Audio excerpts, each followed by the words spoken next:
എൻ്റെ പ്രിയപ്പെട്ട ഉപ്പമാരെ, സഹോദരങ്ങളെ, ഉമ്മപങ്ങന്മാരെ, അള്ളാഹു സുബ്ഹാനഹു വ തആല നമ്മുടെ ഒരുമിച്ച് കൂടലിനെ കബൂലാക്കുമാറാകട്ടെ. നമ്മളിൽ നിന്ന് മരണപ്പെട്ടു പോയ നമ്മുടെ മാതാപിതാക്കൾ, ബന്ധുമിത്രാദികൾ, കൂട്ടുകുടുംബാദികൾ, നാം സ്നേഹിച്ചവർ, നമ്മെ സ്നേഹിച്ചവർ, നമ്മളെ സഹായിച്ചവർ, ഇൽമിൻ്റെ പടിത്താരകളിൽ നമുക്ക് താങ്ങും തണലുമായി നിന്ന നമ്മുടെ ഉസ്താദന്മാർ, നമ്മളുടെ മുൻഗാമികൾ, അള്ളാഹു എല്ലാവർക്കും മഗ്ഫിറത്തും റഹ്മത്തും നൽകി അനുഗ്രഹിക്കുമാറാകട്ടെ. സർവാധിനാഥനും സർവീശ്വരനും സർവശക്തനും സർവാധിപതിയും സർവാധിനാഥനുമായി അള്ളാഹു സുബ്ഹാനഹു വ തആല നമ്മുടെ ഗതകാല ജീവിതത്തിൽ വന്നുപോയ സർവ്വ അപരാധങ്ങളും അള്ളാഹു അവൻ്റെ കരുണ കൊണ്ട്, അവൻ്റെ ഔദാര്യം കൊണ്ട്, ഈ മജ്ലിസിൻ്റെ ബർക്കത്ത് കൊണ്ട്, ഈ മാസത്തിൻ്റെ ബർക്കത്ത് കൊണ്ട് അള്ളാഹു പുറത്തു മാപ്പാക്കിത്തം അനുഗ്രഹിക്കുമാറാകട്ടെ. എൻ്റെ പ്രിയമുള്ള സഹോദരങ്ങളുടെ അനുഗ്രഹങ്ങളുടെ പൂക്കാലമായ പരിശുദ്ധമായ റമദാൻ മാസം, മലക്കുകൾക്കാണോ മഹത്വം കൂടുതൽ, മനുഷ്യനാണോ മഹത്വം കൂടുതൽ? മനുഷ്യർക്കാണോ മഹത്വം കൂടുതൽ, മലക്കുകൾക്കാണോ മഹത്വം കൂടുതൽ? നബി സല്ലല്ലാഹു അലൈഹി വസല്ലം തങ്ങളുടെ കാലഘട്ടത്തിൽ സഹാബത്തിനിടയിൽ അങ്ങനെ ഒരു ചർച്ചയുണ്ടായത്രേ. മലക്കുകൾക്കാണോ മഹത്വം കൂടുതൽ, മനുഷ്യനാണോ മഹത്വം കൂടുതൽ എന്ന് വലിയൊരു ചർച്ച സഹാബത്തിൻ്റെ ഇടയിൽ ഉണ്ടായത്രേ. അങ്ങനെ രണ്ട് സഹാബത്തുകൾ രണ്ട് വിഭാഗമായി, രണ്ട് അഭിപ്രായക്കാരായവർ. അപ്പം അങ്ങനെ അതിനെക്കുറിച്ചിട്ടൊരു സഹാബിയോട് ചോദിച്ചപ്പോൾ പരിശുദ്ധമായ ഖുർആനിലെ ഒരു ആയത്ത് ഓതിയിട്ട് ഇങ്ങനെ അർത്ഥം പറഞ്ഞു കൊടുത്തു അത്രയും. മഹാനവറുകൾ അവിടെ നിന്ന് പറഞ്ഞു അത്രയും, മനുഷ്യർക്കെല്ലാം മലക്കുകൾക്കെല്ലാം മഹത്വം കൂടുതലും മനുഷ്യനാണ് മഹത്വം കൂടുതൽ, മനുഷ്യർക്കാണ് മഹത്വം കൂടുതലെന്ന് അവിടെ നിന്ന് പറയണ്ടായി. അതിന് തെളിവായിട്ട് മഹാനവറുകൾ ഒരു ചരിത്രമാണ് പറഞ്ഞു കൊടുത്തത്. എൻ്റെ പ്രിയപ്പെട്ട ചില നിയമങ്ങളുണ്ട്. നമ്മുടെ വീട്ടിലേക്ക് ആരെങ്കിലും കടന്നു വരുമ്പോൾ ആരാണ് സലാം പറയേണ്ടത്? വീട്ടിലേക്ക് കയറി വരുന്ന ആളാണോ അതോ വീട്ടുകാരനാണോ സലാം പറയേണ്ടത്? ആരാ സലാം പറയേണ്ടത്? ഞാനൊരു വീട്ടിലേക്ക് കടന്നു ചെല്ലുമ്പോൾ, ആ വീട്ടിലേക്ക് ചെല്ലുമ്പോൾ സലാം പറയേണ്ടത് ഞാനാണോ വീട്ടുകാരനാണോ? കയറി പോന്നവനല്ലേ? ആണോ അല്ലേ? എന്താ ഇന്ന് നേരത്തെ പിണക്കം തുടങ്ങിയ? ആരാ സലാം പറയേണ്ടത്? ഞാനല്ലേ? ഞാനാ പറയണ്ട. എങ്കിൽ അള്ളാഹുവിൻ്റെ അനുഗ്രഹങ്ങൾ കൊണ്ട് നിറച്ച സ്വർഗമുണ്ടല്ലോ, ആ സ്വർഗത്തിലേക്ക് നമ്മളെല്ലാവരും കടന്നു ചെല്ലുമ്പോൾ ആ സ്വർഗമെന്ന് പറയുന്ന നമ്മുടെ തറവാടിന് കാവല് നിൽക്കുന്ന റിദ്വാൻ എന്ന മലക്ക് നമ്മളോട് സലാം പറയുമെന്ന് നബി മുഹമ്മദ് മുസ്തഫ. അവിടെ നിൽക്കണം മലക്ക് നമ്മളോട് സലാം പറയണം, അല്ലാതെ നമ്മൾ അങ്ങോട്ടല്ല. അവിടെ ചെല്ലുമ്പോൾ നിയമങ്ങൾ മാറുകയാണ്. നമ്മളപ്പം VIP-കളാണ്. മലക്കുകളെക്കാളും മഹത്വമുള്ളവരാ നമ്മൾ. കാരണം മലക്കുകൾക്ക് ഒരു പാപം ചെയ്യണമെന്ന് വിചാരിച്ചാലും അവരെ കൊണ്ട് പറ്റൂല, അവർക്ക് പാപം ചെയ്യാൻ കഴിയില്ല. പക്ഷെ നമ്മളോ കടലിനും ചെയ്താനും നടക്കിലൂടെ നടക്കണവരാ. നമ്മൾ അതിൻ്റെ ഇടയിൽ സൽക്കർമ്മം ചെയ്യുമ്പോൾ നമുക്ക് അവരെക്കാളും മഹത്വമുണ്ട്. അള്ളാഹു ആ മഹത്വം നൽകി അനുഗ്രഹിക്കുമാറാകട്ടെ. എൻ്റെ പ്രിയമുള്ള സഹോദരങ്ങളെ, മഹാനായ നബി മുഹമ്മദ് മുസ്തഫ സല്ലല്ലാഹു അലൈഹി വസല്ലമ തങ്ങൾ പറഞ്ഞു, അള്ളാഹുവിൻ്റെ പ്രവാചകൻ പറഞ്ഞു, അള്ളാഹുവിന് ഏറ്റവും ഇഷ്ടപ്പെട്ട 4 വാചകങ്ങളെ കുറിച്ച് അള്ളാഹുവിൻ്റെ പ്രവാചകൻ പറഞ്ഞു തന്നു. നമ്മൾ ഈ റമദാൻ മാസത്തിൽ ഏറ്റവും കൂടുതൽ ദുആ ചെയ്യുന്ന 30 തറാവി 30 ദിവസവും ഞാനും നിങ്ങളും പ്രത്യേകമായി ദുആ ചെയ്യും. ചിലപ്പോൾ റമദാനിൻ്റെ ആദ്യത്തെ 10 ഒരു ദുആ, രണ്ടാമത്തെ 10 ഒരു ദുആ, മൂന്നാമത്തെ 10 ഒരു ദുആ. പക്ഷേ ഈ 3 ദുആ മാറിയാലും ഒരു ദുആ മാറൂല. അഷ്ഹദു അല്ലാ ഇലാഹ ഇല്ലല്ലാഹ് അസ്തഗ്ഫിറുല്ലാഹ് അസ്അലുക്കൽ ജന്ന വഅഊദു ബിക മിനന്നാർ.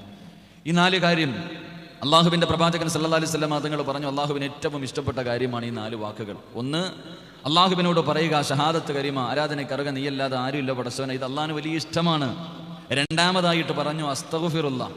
അസ്തഗ്ഫിറുല്ലാഹ് എന്ന് പറയുന്നത് അള്ളാഹുവിന് വല്ലാത്ത ഇഷ്ടമാണെന്ന് നബി മുഹമ്മദ് മുസ്തഫ സല്ലല്ലാഹു അലൈഹി വസല്ലം. പക്ഷെ നമുക്കത് വലിയ ഇഷ്ടമൊന്നുമല്ല. നമ്മളിൽ പലരും ഇസ്തിഗ്ഫാർ പറയുന്നവരുണ്ട്, അസ്തഗ്ഫിറുല്ലാഹ് പറയുന്നവരുണ്ട്. പക്ഷെ നമ്മുടെ അസ്തഗ്ഫിറുല്ലാഹ് അസ്തഗ്ഫിറുല്ലാഹ് അസ്തഗ്ഫിറുല്ലാഹ് അസ്തഗ്ഫിറുല്ലാഹ് അസ്തഗ്ഫിറുല്ലാഹ് ഇങ്ങനെ മറക്കലല്ലാതെ വേറൊന്നുമില്ല. നമുക്കതിൻ്റെ മഹത്വം എന്താണ്, അതിൻ്റെ പവിത്രത എന്താണെന്ന് നമ്മളിൽ പലർക്കും അറിയില്ല. ഈ പറയുന്നത് എന്താണെന്ന് ചിന്തിക്കാൻ പോലും നമ്മളിൽ പലർക്ക് സമയമില്ല. എന്താണ് ഈ അസ്തഗ്ഫിറുല്ലാഹ്? എന്താ? അള്ളാഹുവിനോട് ഞാനും നിങ്ങളും ഇസ്തിഗ്ഫാർ ചെയ്യുന്നല്ലോ, അതിന് വലിയൊരു മഹത്വമായി. എൻ്റെ പ്രിയപ്പെട്ട സഹോദരങ്ങളെ, ഒരു മനുഷ്യൻ മനസ്സറിഞ്ഞിട്ട് തൗബ ചെയ്യുന്ന മനസ്സോടുകൂടി ഒറ്റ പ്രാവശ്യം അസ്തഗ്ഫിറുല്ലാഹ് പറഞ്ഞ അവൻ്റെ പാപങ്ങൾ മുഴുവനും അള്ളാഹു പുറത്തു കൊടുക്കുമെന്ന് നബി മുഹമ്മദ് മുസ്തഫ. കരഞ്ഞ് ദുആ ചെയ്യൊന്നും വേണ്ട, കരഞ്ഞ് ദുആ ചെയ്യൊന്നും വേണ്ട. മനസ്സറിഞ്ഞുകൊണ്ട് ചെയ്തു പോയ തെറ്റുകളെക്കുറിച്ച് കുറ്റബോധത്തോടുകൂടി അള്ളാഹുവേ ഇനി ഒരിക്കലും ഞാൻ ഇതിലേക്ക് മടങ്ങില്ല എന്ന് പറയുന്ന ഒരൊറ്റ നീയത്തോടെ ഒരു അസ്തഗ്ഫിറുല്ലാഹ് പറഞ്ഞാൽ മതി. എൻ്റെ പ്രിയപ്പെട്ട സഹോദരങ്ങളെ, മഹാനായ ഹസൻ ബസ്രി റഹ്മഹുല്ലാഹ്, മഹാനായ ഹസൻ ബസ്രി റഹ്മഹുല്ലാഹ് അവിടെ നിന്ന് ഇങ്ങനെ ഒരിക്കലും പ്രസംഗം നടത്തിക്കൊണ്ടിരിക്കുക. അള്ളാഹുവിൻ്റെ കരുണയെക്കുറിച്ചാണ് പ്രസംഗിച്ചു കൊണ്ടിരിക്കുന്നത്. അവിടെ നിന്ന് ഇങ്ങനെ പ്രസംഗിച്ചു കൊണ്ടിരിക്കുമ്പോൾ പറഞ്ഞു, അള്ളാഹു ഇങ്ങനെ പ്രസംഗിച്ചുകൊണ്ടിരിക്കുമ്പോൾ ആ നാട്ടിലെ ഏറ്റവും വൃത്തികെട്ടവനായ കള്ളുകുടിയനും പെണ്ണുപിടിയനും ഏറ്റവും മോശക്കാരനായ ഒരു മനുഷ്യൻ വഅദിന്റെ സദസ്സിലേക്ക് കയറി വരികയാണ്. ഇദ്ദേഹം വരുന്നത് കാണുമ്പോഴേ ജനങ്ങൾ മുഴുവനും അത്ഭുതത്തോടെ നോക്കുക, പടച്ചവൻ ഇവൻ വഅദ് കേൾക്കാൻ വരുമോ? അങ്ങനെ എല്ലാവരും അത്ഭുതത്തോടെ നിൽക്കുമ്പോൾ നാട്ടിലെ ഏറ്റവും വൃത്തികെട്ട മനുഷ്യനാണെങ്കിൽ വഅദിന്റെ സദസ്സിലേക്ക് കടന്നു വന്നിട്ട് ഏറ്റവും പുറകിൽ വന്നിട്ട് ഒരു കസേരയിൽ ഇങ്ങനെ ഇരിക്കുക. അപ്പോഴാണ് ഹസൻ ബസ്രി അവിടെ നിന്ന് പറഞ്ഞു, മഹാനവറുകൾ പറഞ്ഞു, ഏതെങ്കിലും ഒരു മനുഷ്യൻ മനസ്സറിഞ്ഞുകൊണ്ട് തൗബ ചെയ്യുന്ന മനസ്സോടുകൂടി അസ്തഗ്ഫിറുല്ലാഹ് എന്ന് ഒരു മനുഷ്യൻ പറഞ്ഞാൽ അവന്റെ ജീവിതത്തിൽ അവൻ എത്ര വലിയ കൊടും പാപം ചെയ്തവനാണെങ്കിലും അള്ളാഹു പുറത്തു കൊടുക്കും. ഇത് പറയുന്ന കേട്ടപ്പോൾ ഈ മോശമായ ജീവിതം നയിച്ചിരുന്ന ഈ മനുഷ്യൻ എഴുന്നേറ്റ് നിന്നിട്ട് ചോദിച്ചു, ഞാൻ തൗബ ചെയ്താൽ പുറത്തു തരുമെന്ന് ചോദിച്ചു. ആ അസ്തഗ്ഫിറുല്ലാഹ് ഞാൻ പറഞ്ഞാൽ പുറത്തു തരുമോ?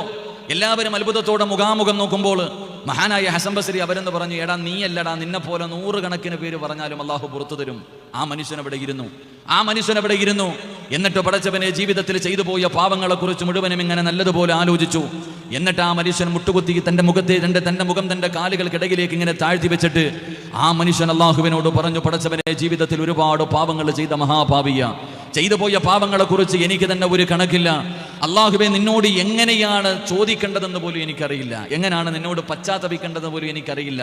പക്ഷേ ഈ മനുഷ്യൻ പറയുന്നു, മനസ്സറിഞ്ഞുകൊണ്ട് വേദനിക്കുന്ന മനസ്സോടെ ഒരസ്തഗ്ഫിറുല്ലാഹ് പറഞ്ഞാൽ ജീവിതത്തിൽ ചെയ്ത പാപങ്ങൾ മുഴുവനും നീ പുറത്തു തരുമെന്ന് ഈ മനുഷ്യൻ പറയുന്നു. അള്ളാഹുവെ, ആ ഒരു വാക്കിൽ പ്രതീക്ഷ വെച്ചുകൊണ്ട് ഞാൻ പറയുന്നു, അസ്തഗ്ഫിറുല്ലാഹൽ അലീം, പടച്ചവനെ നീ എൻ്റെ പാപം പുറത്തു തരണം, നീ എൻ്റെ പാപം പുറത്തു തരണം. ഈ മനുഷ്യൻ ഒരു പ്രാവശ്യം അസ്തഗ്ഫിറുല്ലാഹ് പറഞ്ഞു.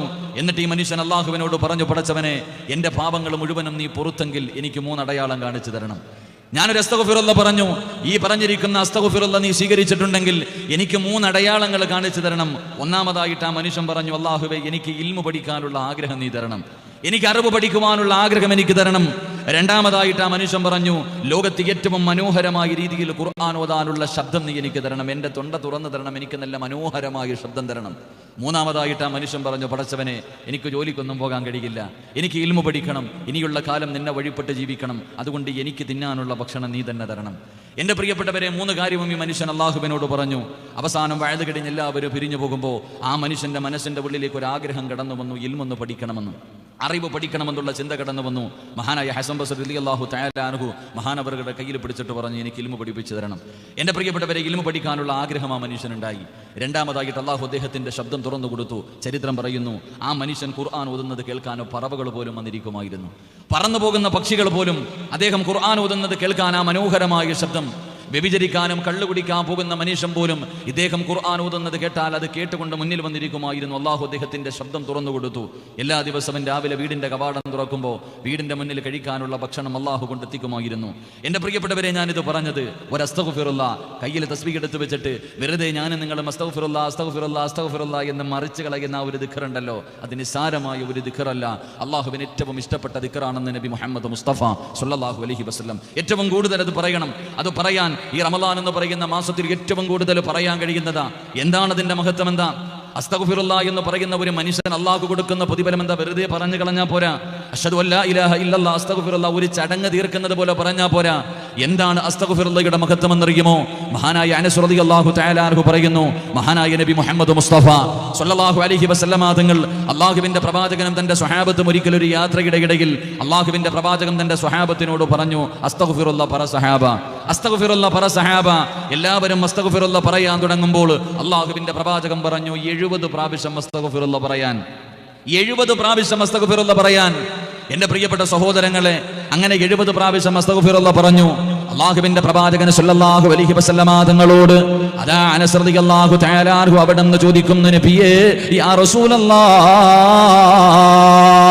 അള്ളാഹുവിന്റെ പ്രവാചകരെ അസ്തഗ്ഫിറുല്ലാഹ് പറയാൻ പറഞ്ഞു. 70 എണ്ണമെന്ന് എണ്ണി പറയാനുള്ള കാരണം എന്താണ്? 70 പ്രാവശ്യം അസ്തഗ്ഫിറുല്ലാഹ് പറയാ പറഞ്ഞതിന്റെ കാരണം എന്താ? അള്ളാഹുവിന്റെ പ്രവാചകൻ അവിടുന്ന് പറയുന്നു, സ്വഹാബാ, അസ്തഗ്ഫിറുല്ലാഹ് പറയുന്ന മനുഷ്യനുണ്ടല്ലോ 70 പ്രാവശ്യം മുടങ്ങാതെ ഓരോ ദിവസവും ഏറ്റവും കുറഞ്ഞത് 70 പ്രാവശ്യമെങ്കിലും അസ്തഗ്ഫിറുല്ലാഹ് പറയുന്ന ഒരു മനുഷ്യൻ അള്ളാഹു കൊടുക്കുന്ന പ്രതിഫലം എന്തെന്നറിയുമോ? അള്ളാഹുവിന്റെ റസൂൽ പറയുന്നു, സ്വഹാബാ, ഒരു മനുഷ്യന് 70 പ്രാവശ്യം ഒരു ദിവസം അസ്തഗ്ഫിറുല്ലാഹ് പറഞ്ഞാൽ അവൻ ചെയ്ത 700 പാപങ്ങൾ അള്ളാഹു പുറത്തു കൊടുക്കുമെന്ന് ആദരവായ പ്രവാചകൻ നബി മുഹമ്മദ് മുസ്തഫ സല്ലല്ലാഹു അലൈഹി വസല്ലം തങ്ങൾ ഒരു ദിവസം ഏതെങ്കിലും ഒരു മനുഷ്യന് 70 പ്രാവശ്യം അസ്തഗ്ഫിറുല്ലാഹ് അസ്തഗ്ഫിറുല്ലാഹ് അസ്തഗ്ഫിറുല്ലാഹ് എന്ന് പറഞ്ഞാൽ അന്നത്തെ ദിവസം നീ ചെയ്ത 700 പാപങ്ങൾ അള്ളാഹു പുറത്തു തരുമെന്ന് നബി മുഹമ്മദ് മുസ്തഫ സല്ലല്ലാഹു. നമ്മുടെ അള്ളാന്റെ റസൂൽ ഇത് പറയുമ്പോൾ അനസ് റളിയല്ലാഹു തആല അൻഹു ചോദിച്ചു, അത്ര നബിയെ, ഒരു മനുഷ്യന് 700 പാവങ്ങളെക്കാളും കൂടുതൽ ചെയ്താലോ? നമ്മളെ ഉദ്ദേശിച്ചിട്ടായിരിക്കും. അവിടെ നിന്ന് ചോദിച്ചു, ഒരു മനുഷ്യന് ഒരു ദിവസം 700 പാപം ചെയ്താൽ 70 അസ്തഗ്ഫിറുല്ലാ പറഞ്ഞാൽ പുറത്തുതരും. പക്ഷേ ഒരുത്ത 700-നെക്കാളും കൂടുതൽ ചെയ്താലോ അവന്റെ കാര്യത്തിൽ തീരുമാനമായി. അള്ളാഹു നമ്മളെ കാക്കുമാറാകട്ടെ. എന്റെ പ്രിയപ്പെട്ടവരെ, അസ്തഗ്ഫിറുല്ലാ ഏതാ? അള്ളാഹുവിന്റെ പ്രവാചകൻ അവിടെ നിന്ന് പറയുന്ന ഏതെങ്കിലും ഒരു മനുഷ്യൻ അസ്തഗ്ഫാർ പറഞ്ഞാൽ, എന്റെ പ്രിയപ്പെട്ടവരെ, അത് നാവിൽ എപ്പോഴും ഇങ്ങനെ പറഞ്ഞുകൊണ്ട് നടക്കണം. അത് മഹാന്മാരുടെ അടയാളമാണ്, അള്ളാഹു ഇഷ്ടപ്പെട്ടവരുടെ അടയാളമാണ്. ഒരു തെറ്റ് ചെയ്ത് കഴിഞ്ഞാൽ അസ്തഗ്ഫിറുല്ലാഹൽ അലീം എന്ന് പറയുന്നത് അള്ളാഹു ഇഷ്ടപ്പെട്ടവരുടെ അടയാളമാണ്. നാവുകൾ പടച്ചവനെ ആ ദിക്ർ കൊണ്ട് നിങ്ങളെ നനയ്ക്കണേ എന്ന് പ്രവാചകൻ പഠിപ്പിക്കുമ്പോ വെറുതെയാണെന്ന് നിങ്ങൾക്ക് തോന്നുന്നുണ്ടോ? അള്ളാഹുവിന്റെ പ്രവാചകൻ പറയുകയാ, ഏതെങ്കിലും ഒരു മനുഷ്യൻ ഇസ്തിഗ്ഫാർ അധികരിപ്പിച്ചാൽ അള്ളാഹു ആ മനുഷ്യന് താങ്ങാൻ കഴിയാത്ത വേദന കൊടുക്കില്ല എന്ന് നബി മുഹമ്മദ് മുസ്തഫ സല്ലല്ലാഹു അലൈഹി വസല്ലമ തങ്ങൾ പറയുകയാ. താങ്ങാൻ കഴിയാത്ത വേദന അള്ളാഹു നിനക്ക് തരൂല. പടച്ചവനെ താങ്ങാൻ കഴിയാത്ത വേദനകൾ, പടച്ചവനെ ജീവിതത്തിലെ പ്രയാസങ്ങളും ബുദ്ധിമുട്ടുകളും ദുരിതങ്ങളും ദുഃഖങ്ങളും ഒന്നിനു പുറകെ ഒന്നായി ജീവിതത്തിലേക്ക് കടന്നു വരുമ്പോൾ, എന്റെ പ്രിയപ്പെട്ടവരെ, നമ്മുടെ ജീവിതം പോലും പലരും അവസാനിപ്പിക്കുന്ന കാലഘട്ടമാ. ഈ ജീവിതം മതിയല്ലോ, മരണത്തോടുകൂടി അവസാനിപ്പിക്കാമെന്ന് കരുതുന്നവരുണ്ട്. എന്റെ പ്രിയപ്പെട്ട പെങ്ങള്, അസ്തഗ്ഫിറുല്ലാ പറഞ്ഞാ കിട്ടുന്ന രണ്ടാമത്തെ പ്രതിഫലം അള്ളാന്റെ റസൂലാ പറയുന്നത്, നിന്നെ കൊണ്ട് താങ്ങാൻ കഴിയാത്ത വേദന അള്ളാഹു നിനക്ക് തരൂല. താങ്ങാൻ കഴിയാത്ത വേദന. എന്റെ പ്രിയപ്പെട്ട പെങ്ങളെ, നിന്റെ മക്കൾക്ക് മാരക രോഗം പിടിച്ചിട്ട് വീടിന്റെ അകത്ത് കിടന്ന് ഉമ്മാ വേദനിക്കുന്നുമ്മാ. പടച്ചവനെ, നിന്റെ പൊന്നാര മക്കളെ പൊട്ടിക്കരയുന്നത് കാണാൻ നിന്നെ കൊണ്ട് കഴിയുമോ? പെങ്ങള്, നൊന്തു പ്രസവിച്ച മക്കളുടെ വെള്ള തുണികൾ പൊതിഞ്ഞ ജനാസ നിന്റെ മുന്നിലേക്ക് കൊണ്ടുവെക്കുമ്പോ പൊട്ടിക്കരയാതെ, വിളിച്ചു പോവാതെ, ഹൃദയം പൊട്ടിക്കെട്ട് കരയാതെ നിനക്കത് കാണാൻ കഴിയുമോ? എന്റെ പ്രിയമുള്ളവരെ, താങ്ങാൻ കഴിയാത്ത വേദന അള്ളാഹു നിനക്ക് തരൂല. അസ്തഗ്ഫിറുല്ലാഹയുടെ മൂന്നാമത്തെ പ്രതിഫലം എന്തെന്നറിയുമോ? അള്ളാഹു നിന്നെ ജീവിതത്തിൽ ഒറ്റപ്പെടുത്തില്ല എന്ന് നബി മുഹമ്മദ് മുസ്തഫ സല്ലല്ലാഹു അലൈഹി വസല്ലമ തങ്ങൾ പറയുകയാ. പടച്ചറപ്പ് നിന്നെ ജീവിതത്തിൽ ഒറ്റപ്പെടുത്തൂല. വാപ്പയുണ്ട്, ഉമ്മയുണ്ട്, ഭാര്യയുണ്ട്, മക്കളുണ്ട്, കൂടപ്പറപ്പുണ്ട്, കൂട്ടുകാരുണ്ട്, സംഘടനകളുണ്ട്.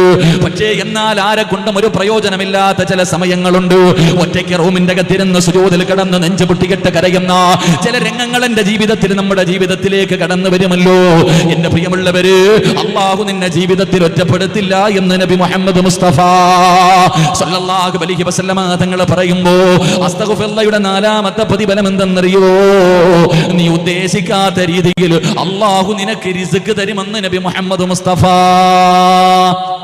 സല്ലല്ലാഹു